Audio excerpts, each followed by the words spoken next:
النهارده هنعمل مع بعض البكاكين الجميله ديت. اتمنى انها تعجبكم. متنسوش بلايك للفيديو والاشتراك في القناه وتفعيل زر الجرس عشان يوصلكم مني كل جديد. والناس اللي بتشتكي ان انا الاشعارات ما بتوصلهاش، اتاكدوا ان انتوا زر الجرس الكل مفعلينه عشان يوصلكم مني الاشعارات الجديده.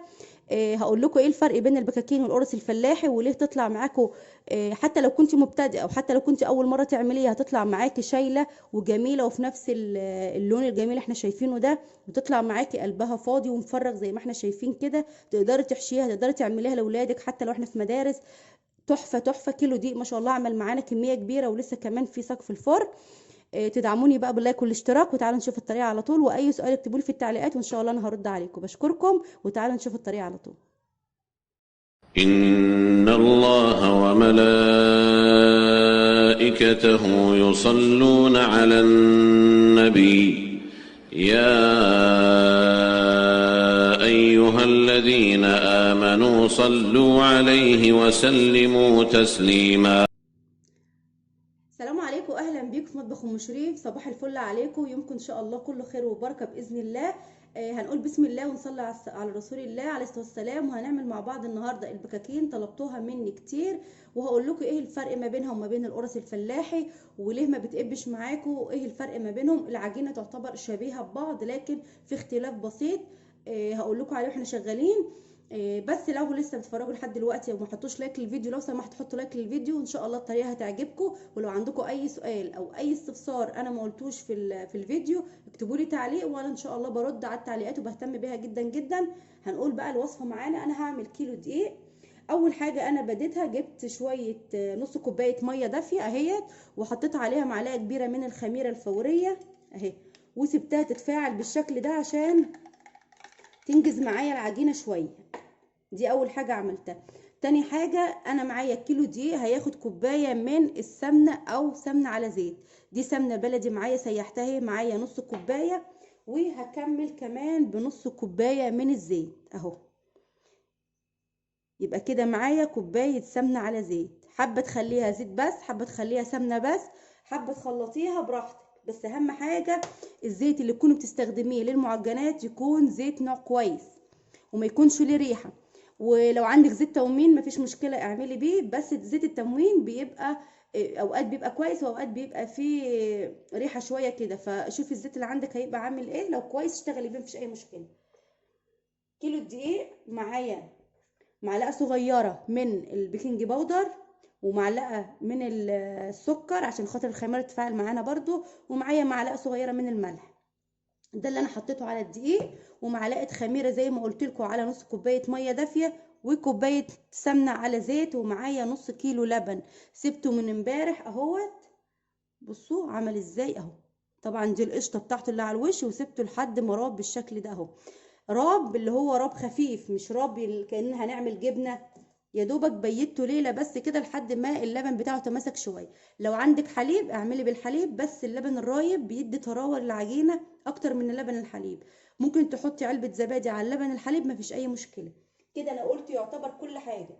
برضو لو عندكم اي سؤال اكتبوا لي ان شاء الله. ادي كيلو الدقيق مع معلقه صغيره بيكنج باودر، مع معلقه السكر، مع معلقه الصغيره ملح، بس ما تكونش مليانه عشان العجينه بتاعتها ما تبقاش حادقه اهي. كده قلبت كل مكونات الجافه مع بعض. هعمل ايه دلوقتي اهو؟ بسم الله. هنزل بالكوبايه بتاعه السمنه والدقيق زي ما احنا شايفين اهو، كلها كده اهيت. هحاول بس انزل كل حاجه فيها اهو. ما عندكيش سمنه بلدي وعندك اي نوع سمنه، اي نوع زبده الموجود عندك اعملي بيه. وهنقول بسم الله وهبتدي الف كل السمنه بالعجينه اهو. احاول بس انتوا تكونوا شايفين اهوت، واحاول ابس. عارفين الكحك لما بنعمله وبنبسه كده بالدقيق اهو. اهو بصوا، اغلف حبات الدقيق بالسمنه بتاعتي اهي.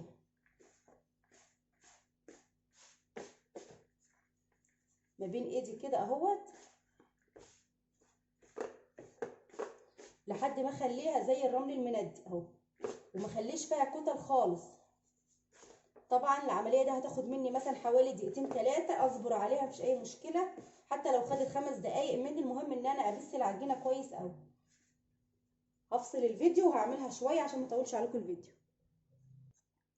دلوقتي انا بسيت الدقيق بتاعي، شايفين بقى عامل ازاي؟ بقى عامل زي الرمل المندي او عامل زي الكسكسي. بصوا مفيهوش كتل خلاص اهو. انا معايا هحط معلقه كده من الخل. الخل بتدي طراوه كمان للعجين اهو. على اللبن معلقه كبيره كده من الخل،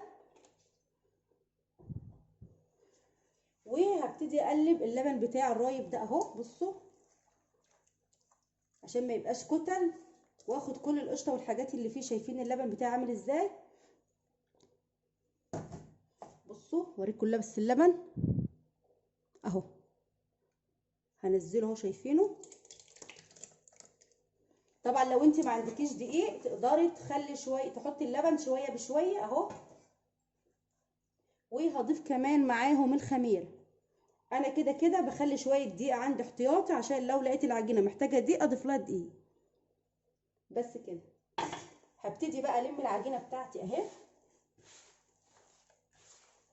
ولو العجينه احتاجت مني شويه دقيق اديها. طبعا بيختلف من نوع الدقيق للتاني اهو. وخلي بالك لما بتعجني بلبن رايب، اللبن الرايب بيقبل سوائل عن اللبن الحليب. زي ما توقعت اهي طريه معايا. هتحتاج تاني شويه دقيق، هجيب لها كمان كوبايه من الدقيق اهو.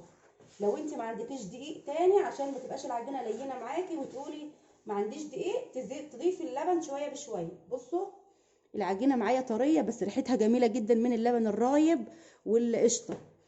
يا ريتكم شامينها معايا، العجينه ريحتها حلوه قوي. بصوا ولونها جميل كمان. هضيف لها كوبايه دقيق والم العجينه بتاعتي وارجع لكم. دلوقتي العجينه بتاعتي انا ضفت لها كمان كوبايه من الدقيق اهي زي ما احنا شايفين، وهلم العجينه اهو. عايزه اقول لكم بقى الفرق بين العجينه اللي هي بتاعه القرص والعجينه بتاعه البكاكين دي. بتاعه القرص بتبقى طريه، يعني بنخلي العجينه بتاعتها طريه. لكن بتاعه البكاكين بنخليها قاسيه شويه، مش قاسيه قوي بس قاسيه شويه. بصوا اهي. لان البكاكين بنعجنه باللبن والسمنه هاي، بس بنعاملها معامله العيش اهو. بصوا طبعا انضف الطبق بتاعي اللي بعجن فيه كويس قوي كده اهوت. وهي العجينه بتلم معايا بسرعه، ما بتغلبنيش في العجين لان هي فيها سمنه وفيها لبن. بصوا زي ما قلت لكم العجينه بتاعه القرص بتبقى طريه. بصوا اهي، دي عجينه القرص بتبقى طريه بالشكل ده عشان تطلع معانا طريه وقلبها طري كده وفيه اللبن من جوه. لكن عجينه البكاكين هنضيف لها شويه دقيق، لازم تكون قاسيه شويه. اولا ده مبدئيا كده في العجينه زي ما قلنا، لو انت هتعجنيها قرص تبقى العجينه طريه زي ما احنا شايفين كده، عامله زي الملبن كده اهي. لكن البكاكين هنضيف لها شويه دقيق، عايزينها شبيهه بشكل العيش شويه. فانا هضيف لها شويه دقيق والم العجينه وتبقى كده خلاص خلصت معايا. زي ما احنا شايفين العجينه خلصت معايا اهي، شايفينها قاسيه برده شويه بس مش قاسيه اللي هو قوي. دلوقتي هحطها ده اغطيها بكيس وهسيبها في فرن البوتاجاز لحد ما تخمر. طبعا احنا شايفينها هي قد ايه، هسيبها تخمر لحد ما يتضاعف حجمها خلاص. دلوقتي زي ما احنا شايفين العجينه بتاعتنا اتضاعفت ازاي. شايفين احنا كنا شايفينها في الاول، بصوا ما شاء الله وبقت هشه وجميله ازاي. بصوا اهي. عايزه العجينه بتاعتك تخمر معاكي بسرعه، تغطيها ببلاستيك كده او بكيس لو ما عندكيش حتى البلاستيك ده، وتقومي جايه كافيه عليها غطا كده وتقومي حطاها في فرن البوتاجاز. ولو انت في الشتاء يا ريت تقومي جايه مدفيه البوتاجاز بتاعك شويه وتقومي جايه حطاها في فرن البوتاجاز، هتخمر معاكي في ثواني، مش هتاخد معاكي وقت. الكلام ده لو احنا في الشتاء، لكن لو في الصيف بتغطيها بالبلاستيك وتسيبها كده على الرخامه بتبقى حلوه جدا. دلوقتي زي ما احنا شايفين انا هقرص العجينه بتاعتي على رشه بسيطه كده من الدقيق. القرص اما كنا بنعملها ما بنقرصهاش خالص على دقيق، القرص بنحطها على الخشبه كده او على حته قماشه بدون اي حاجه لان هي فيها سمنه وبتبقى مش هتلزق ولا حاجه. لكن البكاكين بنعملها شويه معامله العيش. وبرده ما نكترش الدقيق عشان الدقيق بيخلي وشها يجير، او من تحت كمان مع الخبيث بتبقى عامله الدقيق كده عليها ناشف فبيبقى مش حلو. فنخلي رشه بسيطه جدا جدا من الدقيق، يا دوبك بتبخيها كده بايديك.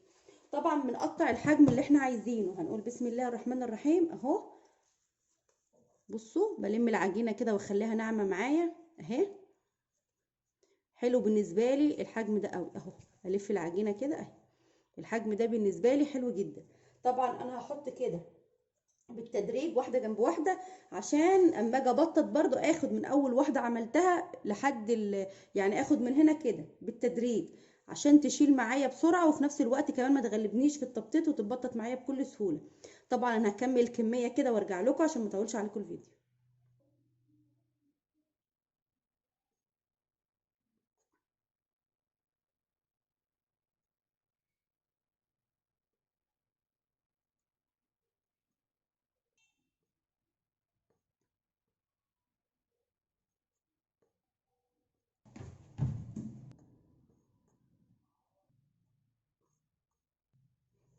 دلوقتي انا خلصت تقطيع الكميه اللي معايا كلها، ما شاء الله الكيلو عمل لي كتير.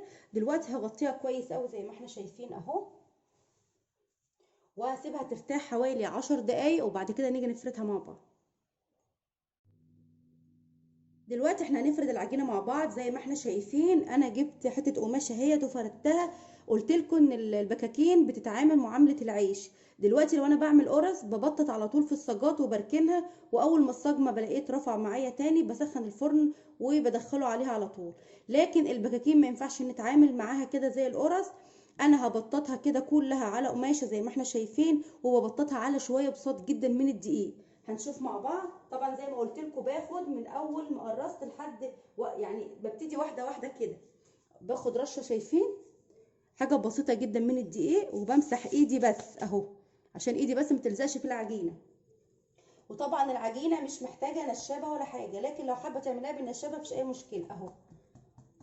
طبعا بفردها ما اخليهاش تخينه، وفي نفس الوقت ما اخليهاش رقيقه، اخلي لها سمك اهو.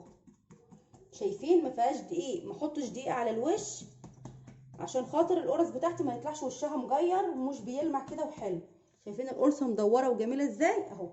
بشيلها كده بالراحه وبردها كده شايفين في ايدي اهو، بحيث لو في بواقي تاني من الدقيق بتقوم جايه رايحه معايا، ما يبقى لهاش اثر، وتبقى وش القرصه بتلمع معايا زي ما احنا شايفين. وادي السمك بتاعها اهو شايفينها. هاجي بقى هنا على اهو واحده جنب واحده كده واحطها زي ما احنا شايفين اهو. طبعا هعمل كده لحد ما اخلص الكميه بتاعتي اهي، واحده جنب واحده بالشكل ده اهو. وبعد ما اخلص تبطيطها زي ما هوريكم كده، اول ما هفرش دي كلها احط تاني قماشه تاني واعمل الطبقه التانيه لحد ما اخلص الكميه بتاعتي كلها وارجع لكم.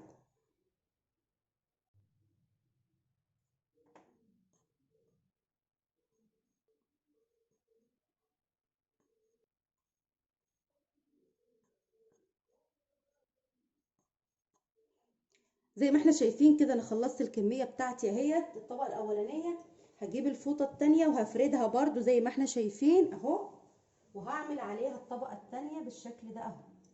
بصوا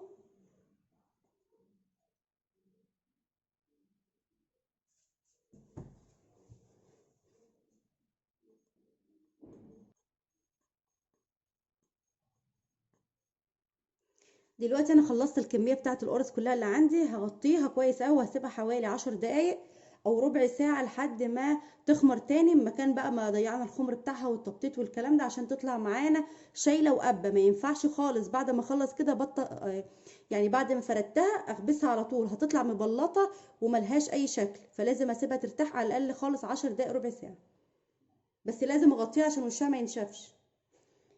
هغطيها زي ما احنا شايفين بالشكل ده اهو. اهو بسم الله اهو.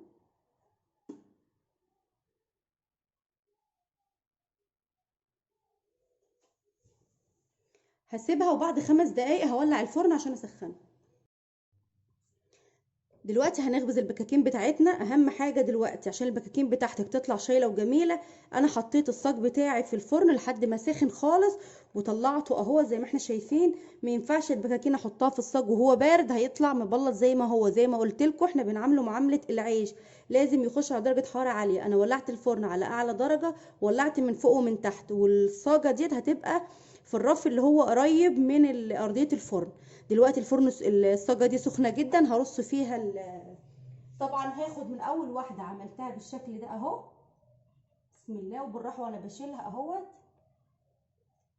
اهو زي ما احنا شايفين، بسم الله.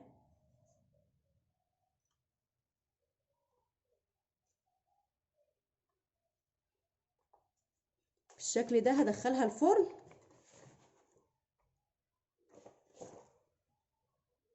وادي التانية معايا سخنة جدا برضو اهي، بسم الله اهوت، بالراحة كده اهو. طبعا زي ما احنا شايفين القرص بتبقى سمنة مكان لان هي معجونة بسمنة طبعا اهو. فالقماشه اللي انت تكوني هتعملي عليها تكوني عاملاها للفطير للقرص، ما تستخدمهاش في حاجه تانية لان هي هتبقع زي ما احنا شفنا كده. طبعا هدخل ديت برضو اهي الفرن. لو الفرن بتاعك واطي حطيها دقيقتين كده على ارضيه الفرن من تحت، وبعد كده ارفعيها على الشبكه. دلوقتي انا جبت سبت او اي حاجه عندي اهي، وهفرش فيها القماشه اللي انا كنت فرشاها للقرص بالشكل ده اهو، بحيث لما احطها على بعض ترد على بعض وتطرى تاني اهو. هجهزها كده.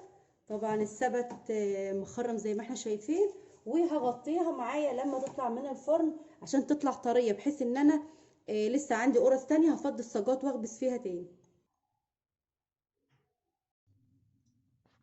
بصوا زي ما احنا شايفين ما شاء الله طالعه شايله وجميله ازاي اهي، درجه حراره عاليه اهي، شايفين ما شاء الله. نخلي بالنا منها ما بتاخدش وقت في الفرن. طبعا هقلبها كده واشوف احمرت من تحت ولا لا. بصوا اصفرت لونها جميل اهي، هسيبها كمان دقيقتين عشان تطلع طريه معايا بس اهو. خلاص هدخلها تاني الفرن تكمل سواها وان شاء الله نشوفها مع بعض. ما شاء الله الله اكبر، شايفين البكاكين بتاعتنا طلعت كلها منفوخه وجميله ازاي. قلت لكم قبل كده في فيديو القرص انا بحبها دايبه، فبتطلع اللي هي عامله زي العيش الفينو، مش قبه كده كلها البابه. لكن البكاكين شايفين كلها منفوخه ازاي. بصوا بسم الله الرحمن الرحيم، بصوا قلبها عامل ازاي، مفتوحه زي الرغيفه اهيت اهي.